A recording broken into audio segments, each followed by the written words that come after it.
You are listening to the After the Timeout podcast, hosted by Todd Zazadil and John Pilicki, two high school coaches looking to help others spread their passion for the coaching profession. Tune in for more episodes for anything coaching related in-game, outside of the game, and anything in between.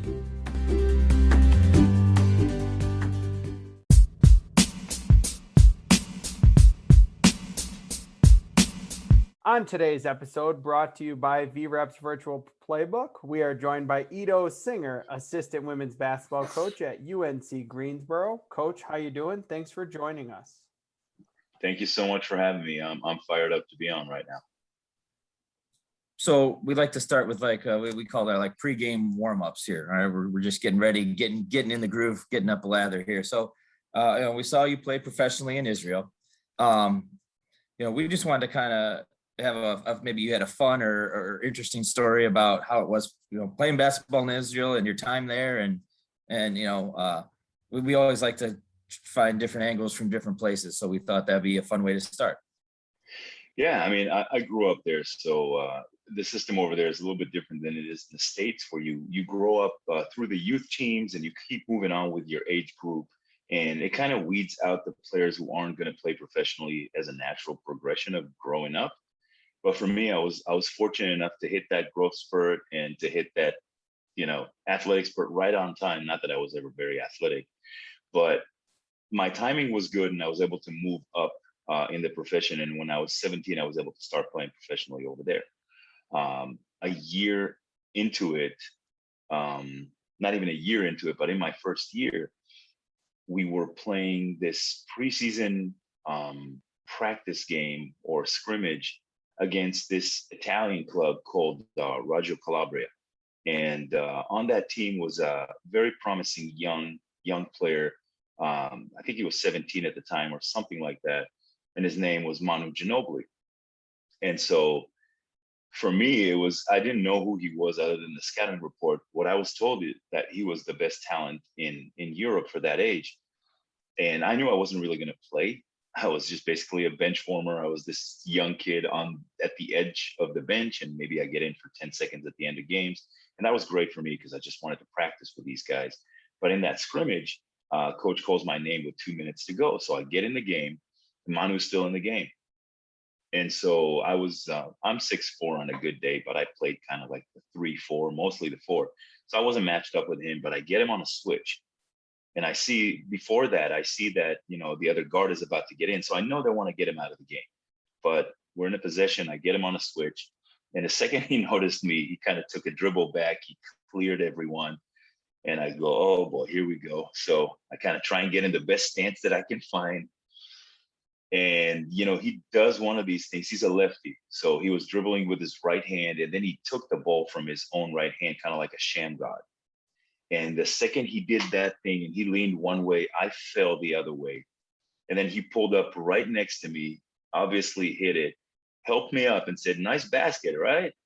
And then he ran right off. So that to me was one of these things that I'll never forget is being able to be schooled by a young Manu on one of my first professional games. And the stories just keep going from there. I was fortunate enough the following year to go and be a very deep bench player. I'm sure you see a theme here, a very deep bench player for another professional team in Israel. And on that team were Dennis Hobson, who was Michael Jordan's backup, and Brad Sellers, who was also, on the same team. And young Michael Jordan played with Brad Sellers. So it was really, really cool to hang out in the locker room with two guys who played with MJ, and to hear these stories and to try and understand why Dennis Hobson has his championship ring in a vault and he doesn't want to look at it because he's so competitive and didn't like the fact that he was backing up Jordan. So all these little things for a young guy like me, those are the things that I kind of take away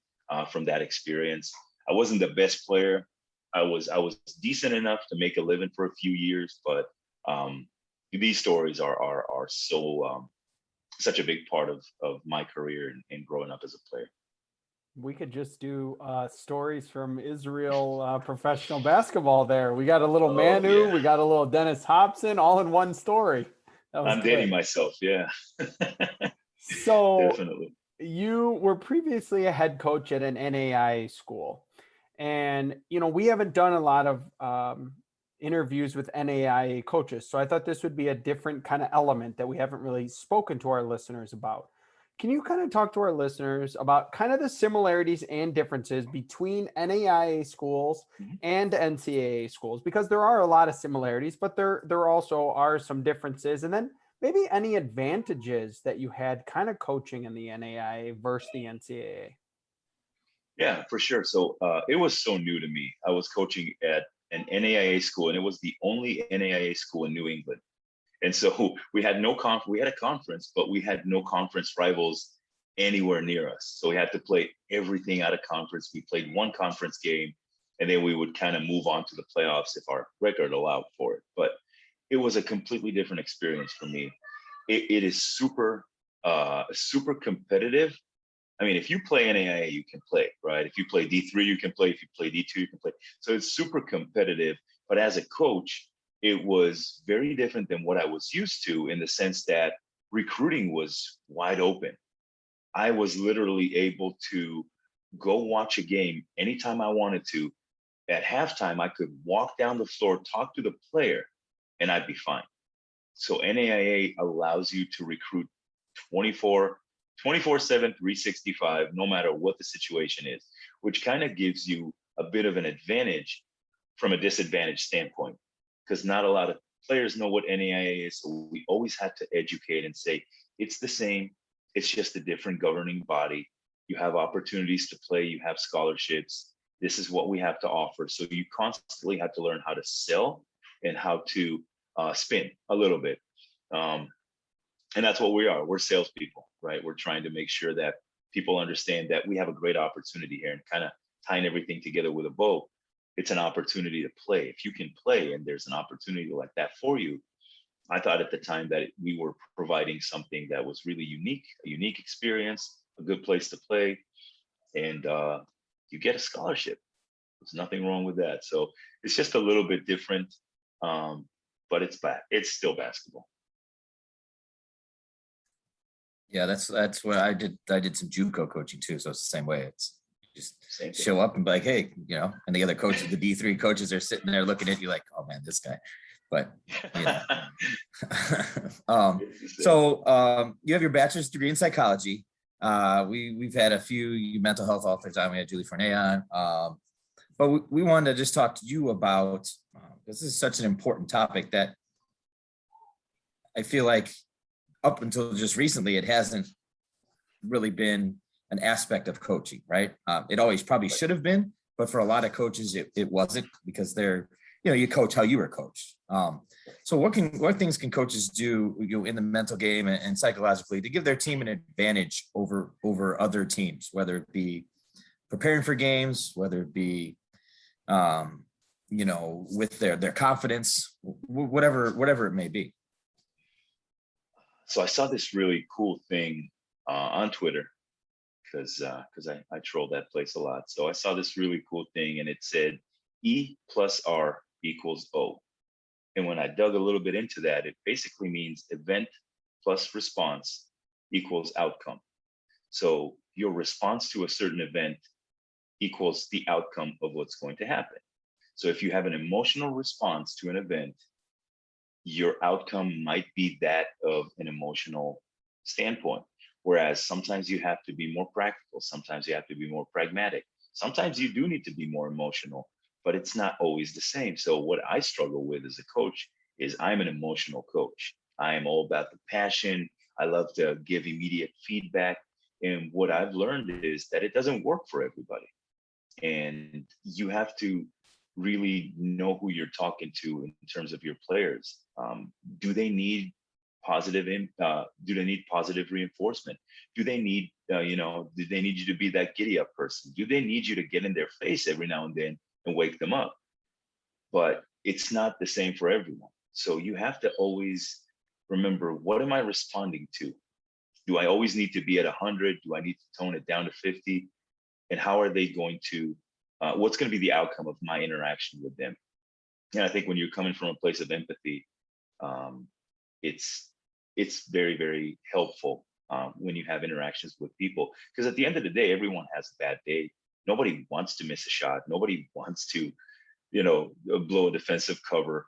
So if I'm always coming at them at 100, I'm emotional about it, I'm making them feel like I think they were doing it on purpose, it's just detrimental to everything. So that's something I had to learn to grow out of a little bit. And I'm still learning that.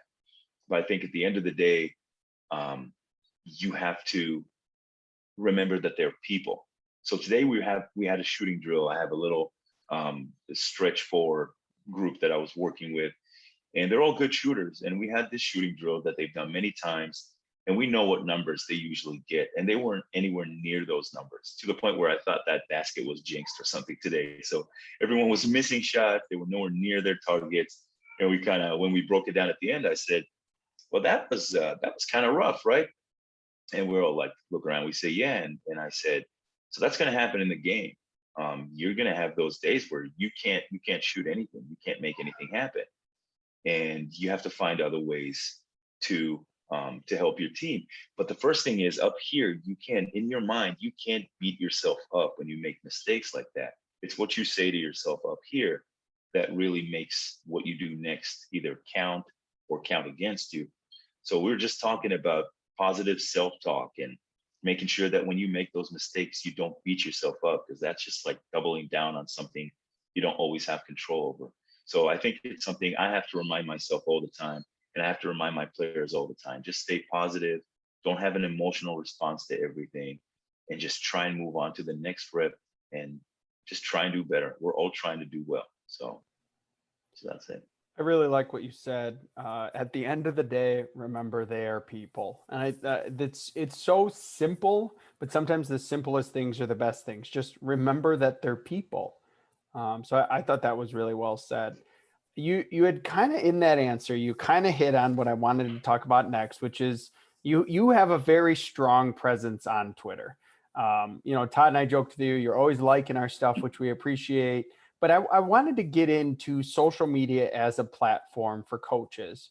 So just kind of a two-parter here. First, why is social media so important for coaches today?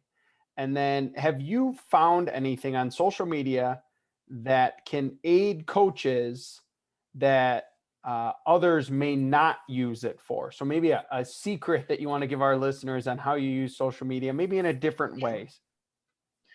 Sure. So I'm getting more and more into the sharing side. I'll retweet a lot of things that I like, and I'm going to do a little bit more in terms of breaking down and sharing, because I do admire people like yourselves and other people who spend the time to help grow the game.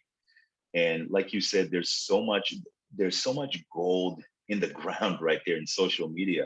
And I didn't know this up until maybe about 6 months ago when I doubled down on it. So I always thought that a lot of this knowledge that we can acquire as coaches comes from those DVDs where you watch someone run a clinic and all that. And those are great.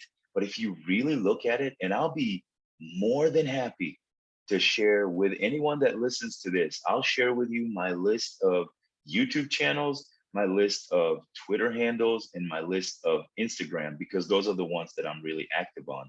But I will be to the point where I am subscribed to over 100 YouTube channels that will break down the game from all kinds of different angles. And I'll have a notification when they send anything out. So whenever they post a video, I'll get a notification.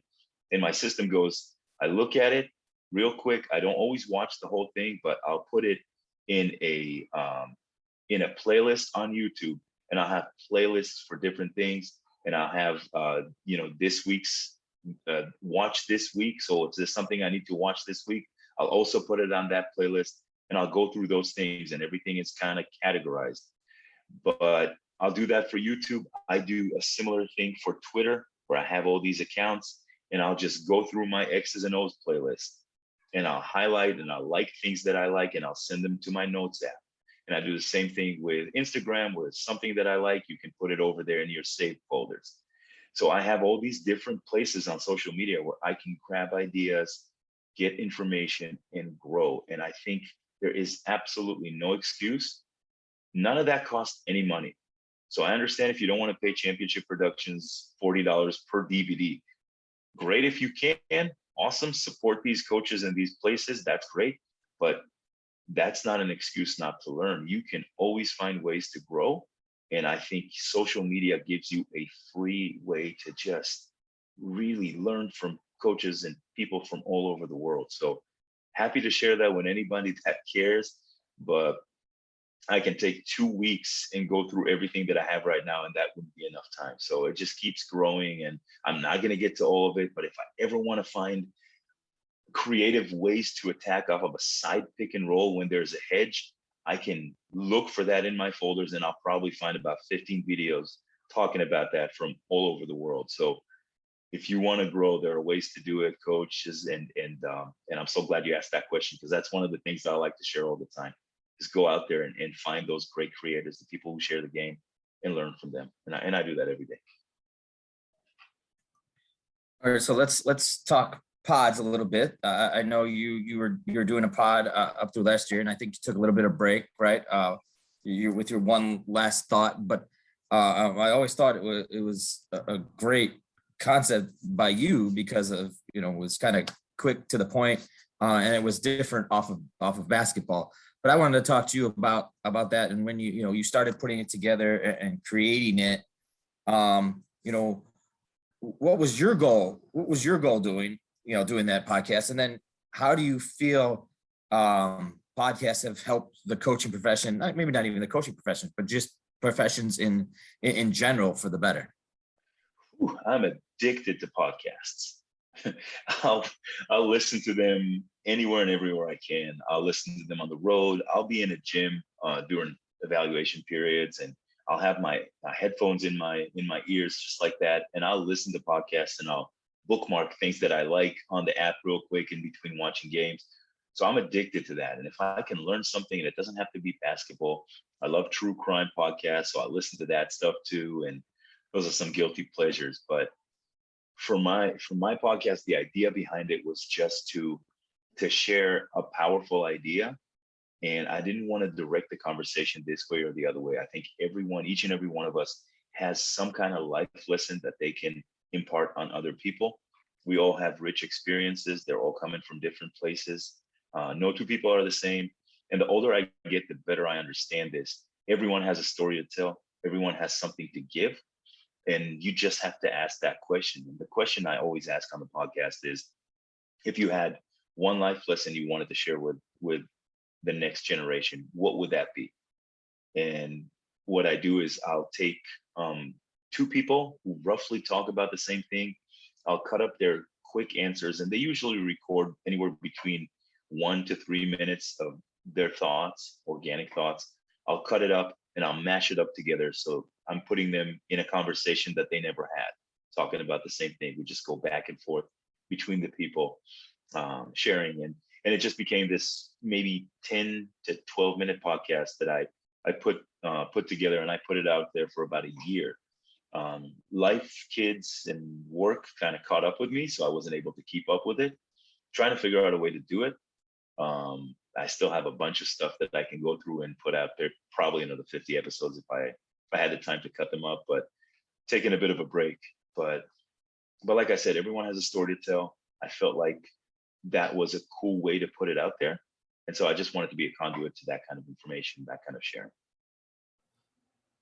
Really, you had just said something that was interesting. It actually made me reflect really quickly when you said, if you had one life lesson to share with the next generation, what would it be?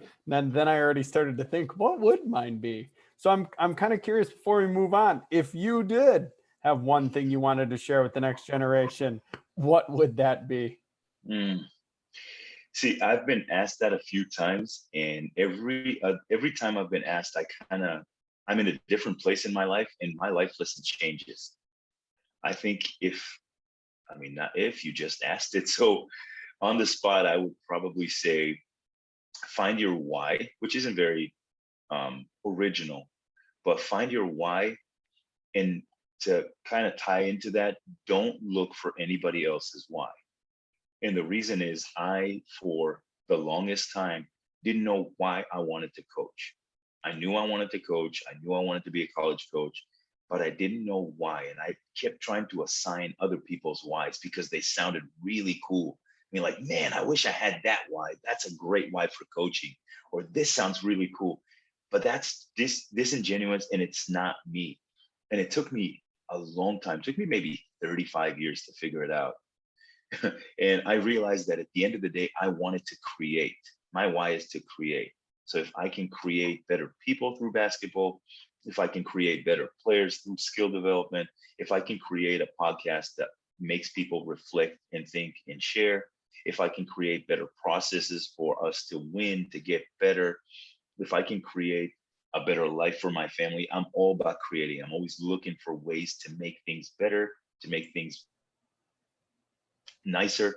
So I'm all about creating. So my why is to create, and I encourage everyone to figure it out and really be honest and genuine and not settle for anyone else's why. Just figure it out. And when you do that, when you figure it out, everything makes sense. Everything comes from a place where you want to do it. Just like I forget who it was, but this video there, that was on Twitter. We have one of those get to do jobs, not got to do jobs. So when you know your why, you get to do your job. You don't have to do it. And so I should be a really good host to put Todd on the spot and ask him his, but I'm not going to. So let's kind of go into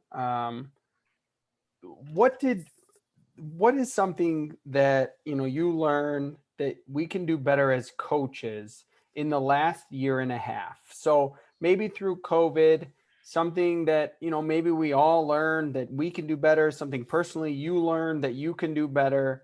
And then kind of a second part is, what are some other professions that you've kind of learned from to make you a better coach? I think that's an interesting topic. So oftentimes we may learn something completely new in coaching, but it has nothing to do with coaching the profession. It could have to do with being in a business or being a teacher in the classroom. So kind of a two-parter. First, what's something you've learned in the last year and a half with COVID? And then maybe something you've learned from another profession that you've applied to coaching. So I love that question because it does make you think about how fragile everything is, right? So what I've learned is nothing is guaranteed.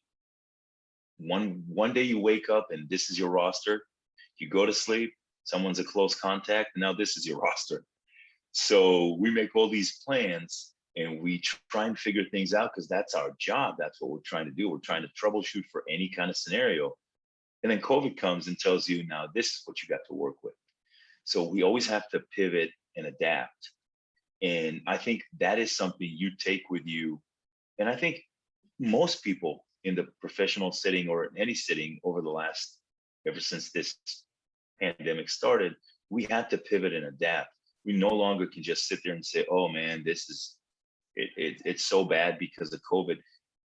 It's just the world we live in. So you either pivot and adapt or you die off. It's just evolution. We have to figure out a way. So I think it pushed us as coaches and me personally to figure out a way to get us to finish the mission, to complete the mission we set out to do. So that's one thing that I've learned. Another thing that I learned is the importance of checking on your people. And a really good quote that I heard was, just because they carry it well doesn't mean it's not heavy. So some people put up a front, me included. I've dealt with depression issues and things like that. And we talk a lot about mental health. We talk a lot about being there for one another and asking questions and checking on how people are, and not just allowing them to walk through life and pretend like everything's okay just because they carry it well. So, it's really hard. People go through things on a day-to-day basis, and then this pandemic hits and everything is 10 times extra, 100 times extra. So it's really important to check on people around you and really ask questions, not just be okay with, oh, how are you today? I'm good. All right. No, so how are you feeling today? What's going on with your life? How's your family? Who did you, things like that. You really gotta keep asking questions and being interested in people. And so I think those are the two most important things that I've learned in the last year and a half. I can't believe it's been a year and a half. You know, you said something that I wanted to follow up on, and I appreciate that, you know, you kind of talked about your own mental health issues, and, you know, I myself work in the mental health field. And yesterday I was at an open gym with my kids, and I literally just said to one of my players, like, how are you? Like, how are you doing? And I was surprised in the answer, and they were just like, you know what, coach, I'm really stressed out. And, you know, it just, we were just having to be standing on the court, and all I said was, how you doing? So I do think that's really important. And Todd and I really do have a big emphasis on our show about mental health. So just as a follow-up, you know, what are some things you do to kind of support your players' mental health? Maybe not just you know, maybe your coaching staff, your program, you know, what are some things you do to just kind of help your kids out mentally? It's tough. I mean, a lot of that comes from relationship building. Before that, I've come to accept the fact that they're not all going to want to talk to me all the time. I'm not always going to be their number one choice to talk to when they're going through stuff. I am a male coach in a women's basketball environment, and I'm about 20 years older than anybody that we have on that team, player wise. So there's a big age gap. I'm a man, and it's different. So I've learned to accept and understand that I'm not always going to be the person that they want to talk to, but I'm always going to be the person that is going to ask them how they're doing and let them know that I'm there. So, and when you do that enough, when you make sure that they know that you got them, at some point, they might feel more comfortable opening up. And some people just are not comfortable opening up. So it just depends on the relationship. I have players that I'm really close with, that we've had some deep conversations, and it's easier with those players. But for the other players that I haven't built that relationship with yet, the one thing that I can do to start it is to show vulnerability.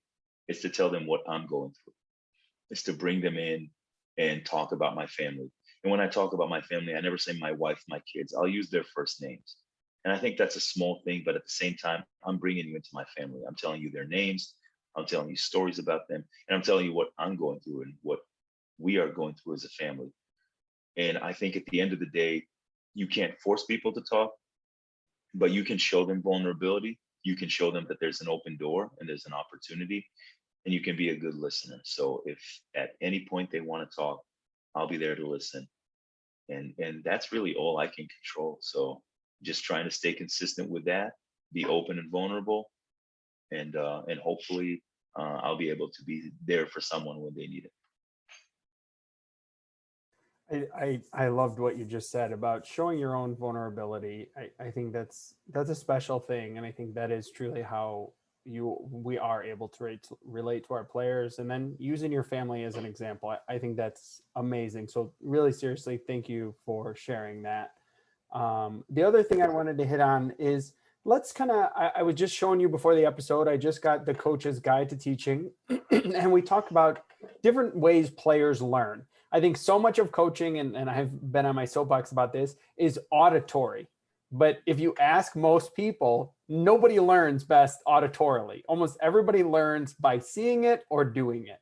So kind of take us through, what are ways you've effectively taught things, and maybe what are things you've learned in your teaching process that, hey, they learn best by doing this, or I teach best by teaching this way?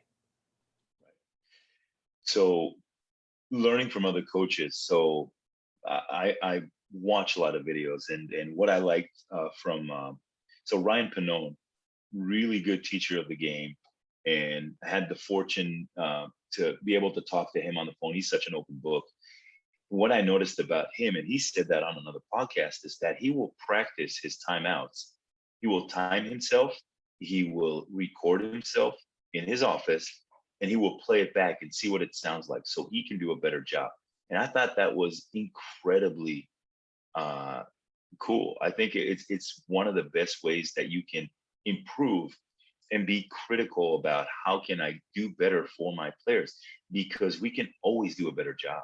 I know I don't always deliver my messages clearly as I would like to, especially with English being my second language. It's a little, sometimes it gets mixed up a little bit.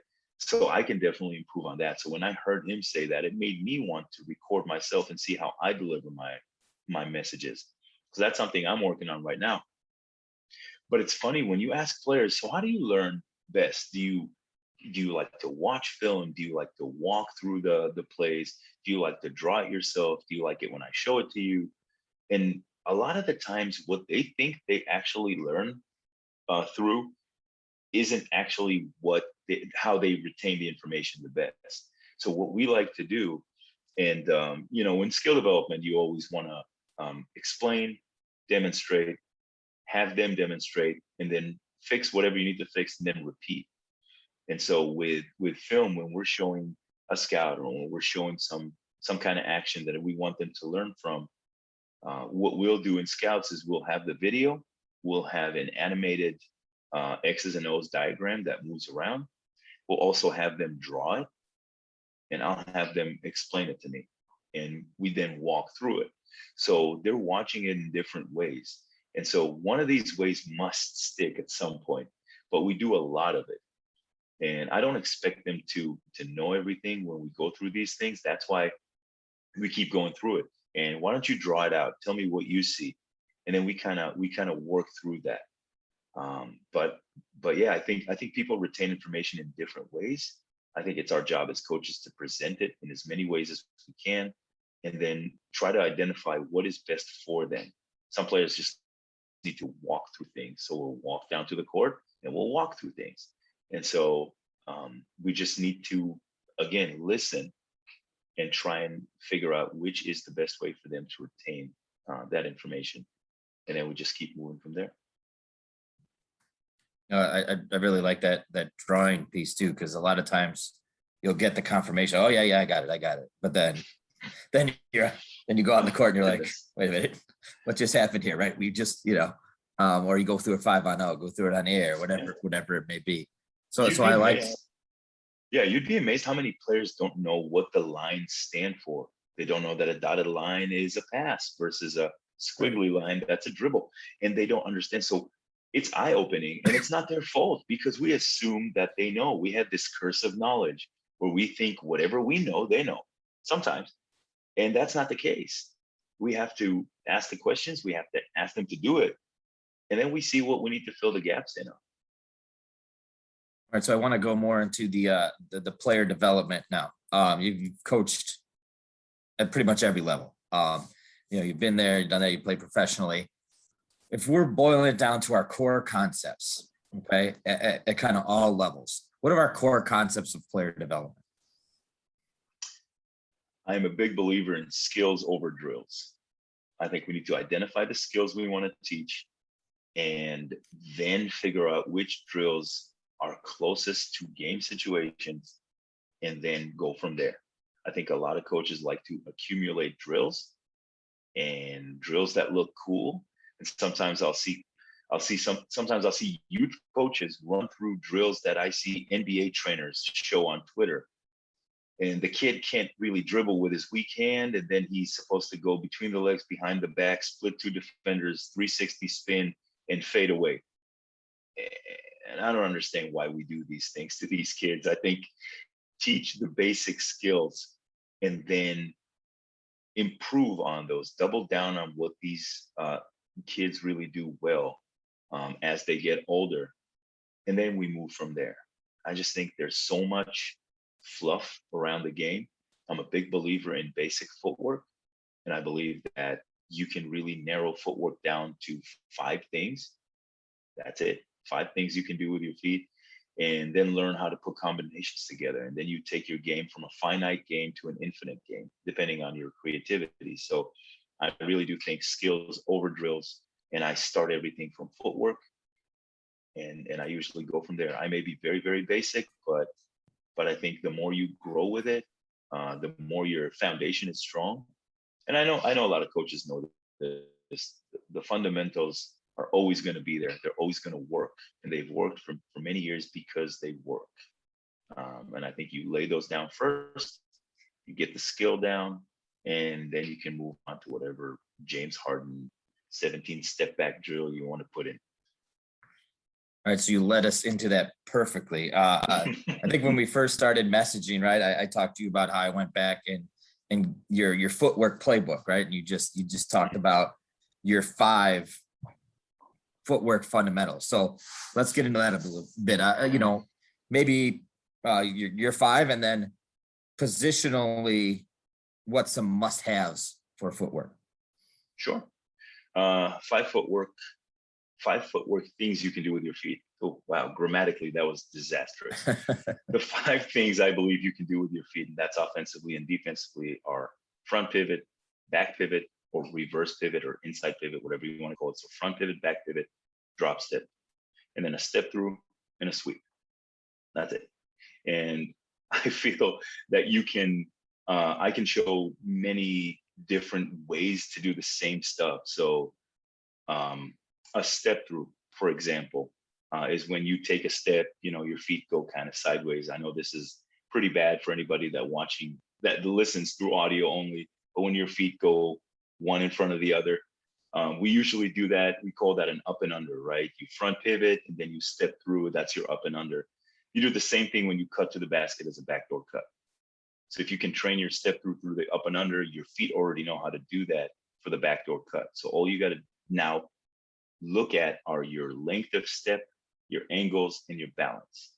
So those are 3 things that I always want to pay attention to when I teach footwork, is understanding which angle you're trying to go in, and then how long is your step? Can you beat your defender while remaining on balance? That's the basis of what I'm teaching. Again, it's very simple, it's very basic, but I've learned throughout the years that if you can get those 5 things down, the only thing that limits you is your imagination. And we have a player, I did a clinic a few months back online where I showed NBA clips of Hakeem Olajuwon, Michael Jordan in the post, Kobe Bryant, a lot of the game's greatest players, and how they do their different things. And I identified them as one of combinations of those 5 things. And then just basic drills to drill those 5 things. And then we cut to one of our players from 2 years ago doing the same stuff. But all we worked on are those 5 things. And we just started putting combinations together. And she's on another level. She's super creative. She's smart. She gets it. She's a sponge. But you're able to do the same things that Hakeem Olajuwon does because he doesn't do anything that isn't one of those 5 things. And I always like to challenge players, go on YouTube, find me the craziest move, and I'll show you how it's one of those 5 things put together in a combination. So to me, this is the same. The game is the same. The same things happen. The only thing that changes is the situation. A front pivot on the 3-point line to square up to the basket is a front pivot in the post. And rip and go on the 3-point line is a rip and go on the baseline. It's exactly the same thing. So I think what I do is I start teaching it close to the basket, and then for guards we keep moving it back out, and we're tying everything together. But I'm a big believer in trying to simplify things, not showing them 100 things and telling them that they're different. I'll show them 5, 6 things and show them 100 ways to use them. Well, that's really interesting. I like that concept of having those 5 and just layering them, right? As you obviously get more advanced to, the college level, the pro level, it's all just now it's a combination. All right, so let's go posts maybe, and I guess wings, guards. If you're going to teach them, if we're going in the post and we're teaching, maybe, right, we usually go one move and then a counter move, right? One footwork. What are we going with them? What are we going with our posts first? What are we teaching them? I'm guessing probably drop step. I'm guessing, and then up and under off of that, or depending on the player. Yeah. So there's a basic combination that I like to teach.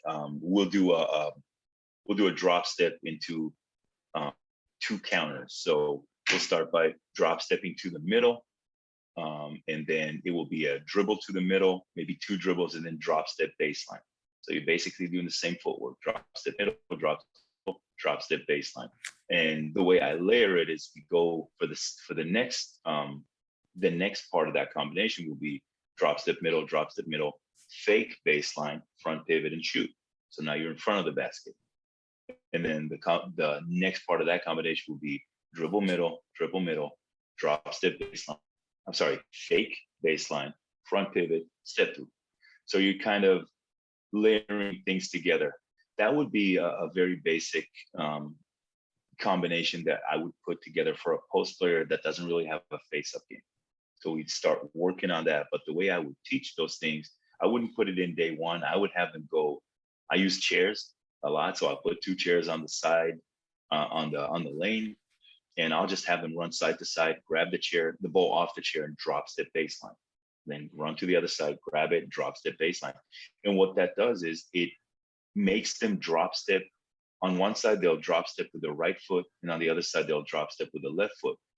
And then I'll ask them the question. When I ask them to then drop step to the middle, they want to practice it. And there's no reason to practice it, because if you drop step with your right foot here and your left foot there, if I ask you to turn and go middle, you've already done that. You've already done that on the other side. So the skills translate to all sides of the floor, all places on the floor. It's just a matter of drilling down these specific, they're not even moves. They're just skills. They're just 5 things you can do with your feet. So yeah, I layer these things like we said, but I'll start with the chairs. I'll always have them go side to side and do front pivots. They'll do back pivots. And then we'll start building combinations. We'll move the chairs in different places. So it gets a little tedious at first, but as we start putting it together in different combinations and moving it out to the perimeter, if that's a guard, then they start getting the bigger picture, and it's easier to then putting different combinations. So before we move on, I wanted you to just summarize those 5 things again. So can you go from our listeners? Yeah. Front pivot, what were the 5? Front pivot, back pivot, drop step, step through. So that's the end of your up and under, and then a sweep or a rip. So a rip move is kind of like a sweep. You're sweeping the ball under, across your body, like you're going to rip and go to the basket. So front pivot, back pivot, step through. Front pivot, back pivot, drop step, and then your counters are step through and sweep. Perfect. And that's it. Mm-hmm. So let's, for our last question before we move in our last segment, this is just an interesting question. I would like for us to ask a few more of our guests this question. This was something Todd thought of, which I really liked, which is, for you, just the future of basketball. What are some trends do you think we're going to start seeing? What are some more of maybe concepts we're going to start seeing? Maybe some newer analytics we're going to start seeing. What are some things you think the game's going to start moving towards? I'm not even going to pretend that I know which way the analytics is going to go. I'm just there for the ride, and I'm loving it. I'm a big believer in numbers. I'm almost to a fault. I'll go with the numbers, which is something I need to re-examine sometimes. But to answer your question, I think some really good trends and concepts I see coming from Europe. And we see it all over. The 5-out offense right now is very big. Basketball is moving in a direction where everything is positionless. 7-footers now have guard skills, and guards can now post up just like 7-footers. So I think the game is moving in a direction where it's a lot more open, and you have to be able to have a face-up game.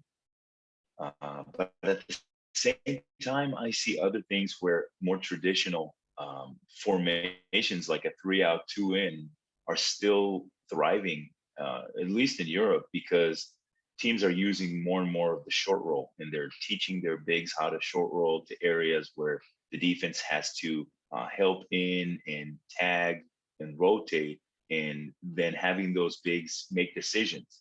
So I think the game is interesting in that sense. Something really cool that I've seen recently was I've seen the different spacing on the weak side, the emphasis on cutting from the weak side, where to space out to. A lot of teams are now taking away the baseline drift pass. So we used to teach our players to sit in the corner. If there's a baseline drive, sit in the corner, because we want to. I remember trying to teach players to jump out of bounds and hook that pass around to get to the opposite corner shot. But teams are picking up on this, and the weak side tagger usually drops. So the angle isn't there and the ball can't see the shooter. So a lot of teams now teach that shooter to maybe hold for 1 second to see where that tagger goes and then come up. So your passing angle is a little bit more at an upward degree towards that part where the 3-point line has a little bend in it. So it's just interesting. I really enjoyed the chess match and coaches trying to outsmart each other and manipulate the tag and do all those things. So I really enjoy spacing. I think that's where it's trending right now, the concept of 5 out and how to move off the ball, when to cut, how to utilize the short roll. I really enjoy that stuff. That's the kind of stuff that I tend to hit the like button on Twitter for. So I just want to add a quick one in here before we've talked a lot about you and some of your stuff, but I wanted to give you a chance just to kind of, hype up your program a little bit. And, you guys are getting ready to go here pretty soon. And, just kind of what you're going to going on with your program before we get into our last 2 segments. Absolutely. I love this program. I'm going into year 4, working for one of the best people in the business. Coach Trina Patterson is an unbelievable person. She's treated me and the rest of our staff and our players incredibly well. She's family oriented. She's family first. She's always asking me about my family and what's going on. So I love working for a person like that.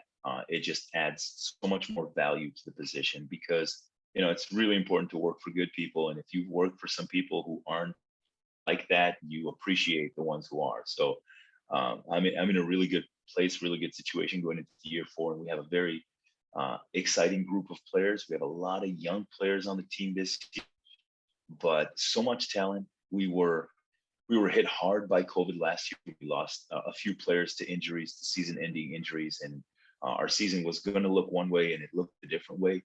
But we finished strong. Our girls went through a lot of adversity, and we're carrying it over to this year. And we have high expectations.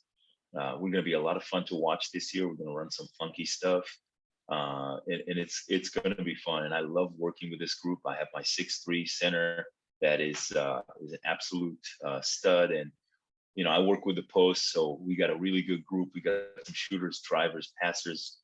Exciting. So I'm really excited to be on this staff, to work with these players. And yeah, we're a fun program to watch when you got that ESPN Plus pass. Must be rough for the post coach to work with that 6'3" center. Rough life you got there, coach. Life is hard. She's got great hands and she can roll hard to the basket and she grabs every offensive rebound in the area. So yeah, so she makes me look better than what I am. That's for sure. That's awesome. All right. So going into our last 2 segments here. The first one is we call 30-second timeout. Your opportunity to discuss anything you want, whatever's on your mind, something that's important to you. Whatever you'd like to discuss. Very loose 30 seconds. You have all the time you need. All right, I'm going to go fast here. So I've been asked a couple of times in the last week what advice I would have for young coaches. And what I would tell them is you have to network, co-work, and then outwork. Okay, so you have to network to be in a position to get that phone call, to get that opportunity to get the job.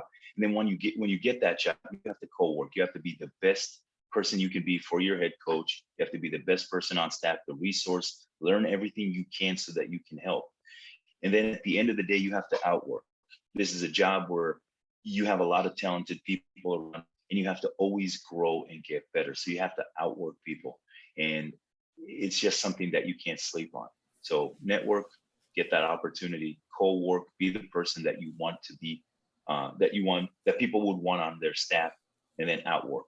Keep growing and keep pushing and keep moving on. All right. So this is our final segment, and this is maybe Todd and my favorite, but we call it quick hitters. So it's just quick hitting questions, could be basketball related. And I can already tell you some of yours are not basketball related.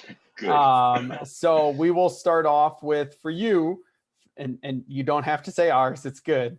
What is your favorite podcast to listen to? All right. So I listen to a lot of different ones. Like I said, for basketball, I mean, there's yours, of course, and you can edit that out if you want to, but there's Hoop Hits, Slapping Glass is great. Basketball podcast, I think that's Chris Oliver with Debo Immersion, Quick Timeout, So there's basketball ones, but I love true crime. So I'll listen to Let's Not Meet or Sword and Scale and all these podcasts as well.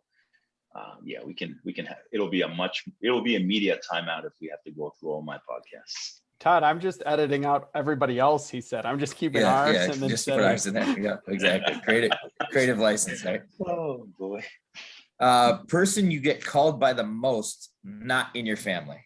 I don't know. Nobody wants to call me out. I got this mean grin on my face, and I'm 6'4" and 220 pounds. No one wants to call me out, I guess. But in the past, it's been a friend of mine. His name is Steve Yang. He's this my little Asian buddy who's like half my size, but he would call me out on all kinds of BS. If I would have an excuse for something, he would call me out on it. And I appreciate that about him because we grow together. He was director of operations at Georgetown, and he wouldn't let me get away with any of that stuff. So I've learned to cut that out of my vocabulary, and I hold myself more accountable to that. And I try and hold him accountable as well. So shout out to Steve Yang over at McNeese. You're the man. Well, we got our first Steve Yang reference ever on the show. There you go. All right. So we got the strangest food you've ever eaten. I had an old roommate that I lived with when I was in New York many, many years ago, who came back from Africa with a bag full of deep fried crickets. And that was delicious.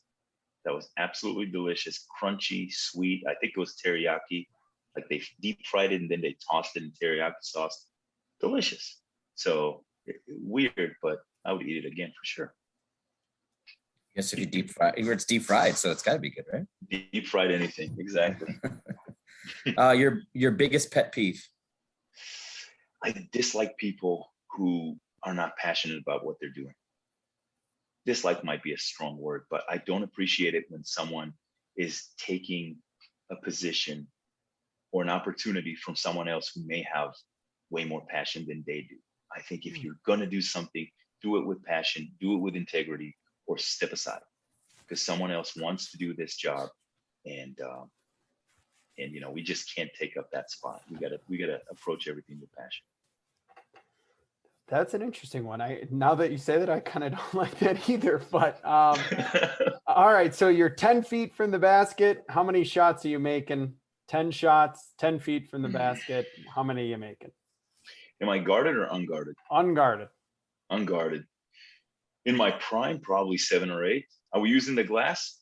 You can use the glass. You just got to put it in the basket. You just got to put it in. Oh no, I'm taking one dribble to the side and I'm going 8 of 10.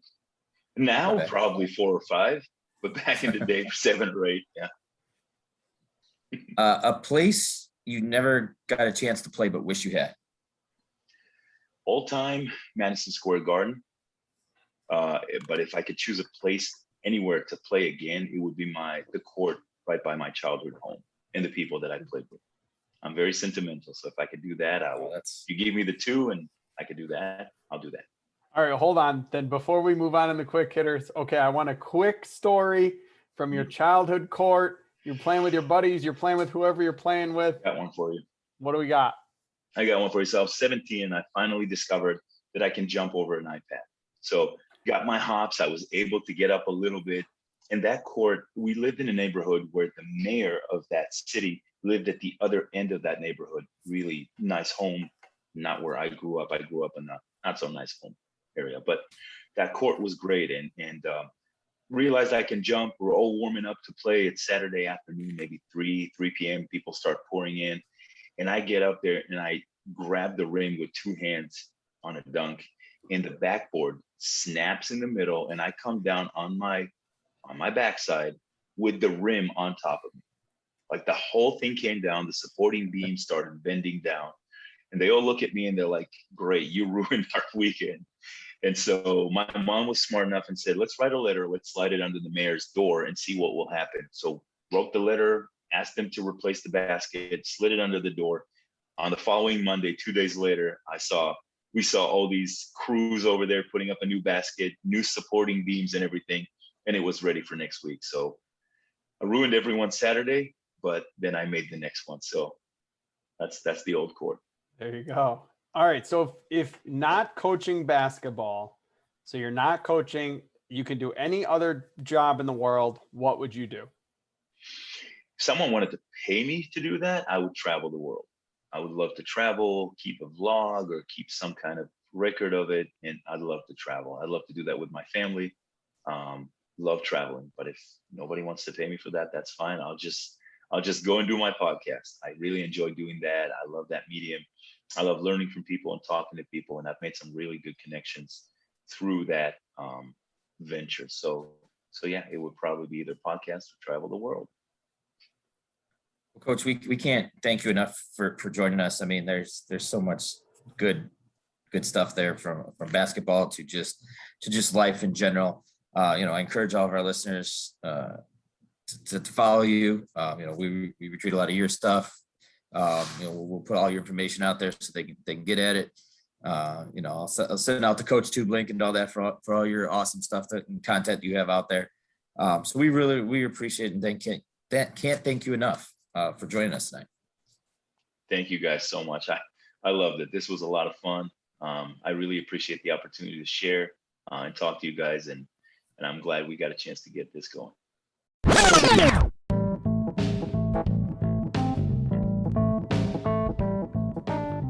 Thank you for listening to another episode of the After the Timeout podcast, hosted by Todd Zazadil and John Plicki. For more show content and upcoming episodes, follow us on Twitter at After the Timeout, or subscribe to our podcast for upcoming episodes. For show inquiries, you can email us at afterthetimeout@gmail.com. You can find all of our previous episodes on Anchor, Spotify, Breaker, Radio Public, Pocket Casts, Google Podcasts, and Apple Podcasts by searching After the Timeout. We appreciate you listening. Tune in next time for more coaching content in-game, out of the game, and anything in between.